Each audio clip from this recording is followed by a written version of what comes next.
जिंदगी में बंदगी तू करना भाई, जिंदगी में बंदगी शर्मिंदा है, जिंदगी में बंदगी शर्मिंदा है। दुनिया में हो दुनिया का तलब गार ना हो, दुनिया में हो दुनिया का तलब गार ना हो। অনেকে বলেন যে নামাজ যে হুজুর কাজ আছে কাজের জন্য নামাজ পড়তে পারি না, অনেকে বলেন যে ব্যবসা আছে ব্যবসার জন্য নামাজ পড়তে পারি না, অনেকে বলেন যে হুজুর খেতে কাজ করি এই জন্য নামাজ পড়তে পারি না। তাদের জন্য আমার একটা কথা, সেটা হলো দেখেন ভাই, আল্লাহ আপনারা সৃষ্টি করেন নাই, তবে করেছেন কেন করেছেন? একমাত্র আল্লাহ তাআলার গোলামি করার জন্য। আল্লাহ তাআলা কুরআনুল কারীমের ভিতরে বলতেছেন, ওয়ামা খলাকাতুল জিন্না ওয়াল ইনসা ইল্লা লিয়াবুদুন, আমি জিন এবং ইনসান মানুষ এই দুইটা জাতিকেই সৃষ্টি করেছি একমাত্র আমার গোলামি করার জন্য। আপনি সূর্যের গোলামি করবেন না মিয়া, সূর্য আপনার গোলামি করবে। আপনি চন্দ্র তারার গোলামি আপনি করবেন না, চন্দ্র তারা আপনার গোলামি করবে। কারণ আল্লাহ তাআলা কোরআনের ভিতরেই বলেছেন, আমি জিন এবং মানুষকে সৃষ্টি করেছি একমাত্র এই দুইটা দল শুধু আমার ইবাদত এবং বন্দেগী করবে, তারা আমার ইবাদত করবে, আর তামাম দুনিয়ার যত মাখলুকাত আছে সকল মাখলুকাত ওই বান্দার গোলামি করবে। আপনি কেন সূর্যের গোলামি করতে চান? আপনি কেন গাছের গোলামি করতে চান? হ্যাঁ, বুঝতে হবে আপনার ইমানের ভিতরে ভেজাল। আপনি যদি আল্লাহর গোলামি ঠিক মতন করেন, এই মিয়া সমস্ত জগৎ আপনার গোলামি করবে। আপনি কি শোনেন নাই ওই যে এক বুজুর্গর ঘটনা? এক বুজুর্গ সে কি করতো, জংলায় থাকতো, তার স্ত্রী আর সে জংলায় থাকতো, আল্লাহর ইবাদত বন্দেগী করতো। তো একদিন জুমার আজান হয়ে গেছে, বুজুর্গ জুমার নামাজের প্রস্তুতি গ্রহণ করতেছেন। বুজুর্গ জুমার নামাজের প্রস্তুতি গ্রহণ করতেছেন। সে সুন্দর পোশাক আতর মেখে সুন্দর লিবাসে একমাত্র আল্লাহ তাআলাকে রাজি খুশি করার জন্য মসজিদের উদ্দেশ্যে রওনা হয়। আর পিছন থেকে বিবি ডাক দেয়, স্বামী আমার, আপনি তো নামাজে যাইতেছেন, কিন্তু আমাদের ঘরে তো আটা তো শেষ হয়ে গেছে, আটা তো আনতে হবে। যদি আটা আজকে না আনেন তাহলে এক সপ্তাহ যাবৎ মেল বন্ধ থাকবে, তখন আমরা তো এক সপ্তাহ অনাহারে থাকবো। তো বুজুর্গ টেনশনে পড়ে গেছেন, এখন কি করবেন? সে আটা আনতে গেলে জুমার নামাজ তার মিস হয়ে যাবে। হ্যাঁ, এজন্য বুজুর্গ আল্লাহ তাআলার উপর ভরসা করে আবার একটু সামনে চললেন।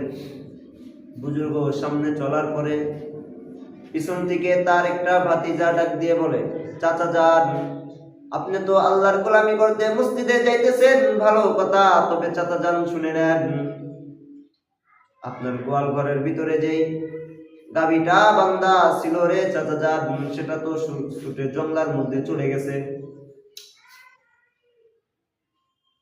বুজুর্গ টেনশন ছিল, একটা আটা আনতে হবে মেল থেকে, এখন তো টেনশন আরো দুইটা বেড়ে গেল। বুজুর্গ কি করবে? বুজুর্গ আবার হাঁটা দিছে সামন দিকে হাঁটা দেওয়ার পরে এক লোক আসছে, এ ভাই রে, আপনি তো জুমার নামাজের জন্য মসজিদে যাইতেছেন, কিন্তু আপনি যে পানি, আপনার জমিতে যে পানি সেচন করার লাগবে, এই মিশিং আজকে যদি জায়গা আর কখনো এই মিশিং আসবে কোনো খবর নাই, আপনার ক্ষেতে তো পানি দিতে হবে। তো এই বুজুর্গ এখন তিনটা টেনশন মাথার মধ্যে নিয়ে আসে, সামনের দিকে অগ্রসর হয় আর আল্লাহর কাছে ইস্তেগফার করেন। আল্লাহর গোলাম যখন মসজিদের মধ্যে যায়, মসজিদের মধ্যে আল্লাহর গোলাম নামাজ শেষ করিয়া আল্লাহর কাছে দুইটা হাত উঠাইয়া আল্লাহর কাছে দোয়া করতেছে, মালিক আমি কঠিন দিনে তোমারে ভুলি নাই, আমার বাসায় আটারও প্রয়োজন, আমার গাবি জংলায় চলে গেছে রে মালিক, আমার আবার খেতে পানিও দিতে হবে রে মালিক, আমি কিন্তু তোমারে ভুলি নাই। আল্লাহ তাআলা, আপনি যদি আল্লাহরে না বলেন আপনার আল্লাহ বলবো পশ্চিম কালেও না। তো আল্লাহর বান্দা কাঁদতেছে, আল্লাহর কাছে দোয়া করতেছে, আল্লাহ এখন আমি কি করব, এখন আমি কি করব। আল্লাহর বান্দা নামাজ শেষ করিয়া এরপরে আবার বাড়ির পথে রওনা হলেন। রওনা হওয়ার পরে ঘরে ঢুকছে, ঢোকার পরে এখন বিবি তারে রুটি বানাই দিছে। বিবিরে ডাকতে হয়, বিবি আমার আপনি আটা পাইলেন কোথায়? ভাই বয়ান শুনলে ভিতরে আসেন, ভিতরে আসেন, শুনে যে যুবক তরুতাজা বয়ান আছে, আসেন। যুবক বয়স তো হয়ে গেছে, নামাজ তো পড়ো না। হায় হায় যুবক, কি নিয়ে কবরে যাবি রে বেটা? এই বেটা কি নিয়ে কবরে যাবি তুই? তো যাই হোক, যে কথা বলতেছিলাম, বুজুর্গ ঘরের মধ্যে যাইয়া বিবি তারে রুটি বানাই দেয়, রুটি গুলা খাইয়া কয়, বিবি আমার আপনি আটা পাইলেন কোথায়? আপনার আটা তো মেল থেকে আনতে হবে। বিবি বলে, স্বামী আমার আটা তো মেল থেকে আনতে হবে, কিন্তু পাশের বাড়ির আমাদের পাশে যে থাকতো সে ভাইও মেল থেকে আটা আনতে হবে, সে ভাই তাদের আটা মনে করে আমাদের আটা নিয়ে আসছে রে স্বামী আমার। কয়, বিবি বুঝলাম আটা তো নিয়ে আসছে, গাবি কেমনে গোয়াল ঘরের ভিতরে আসলো রে বিবি আমার?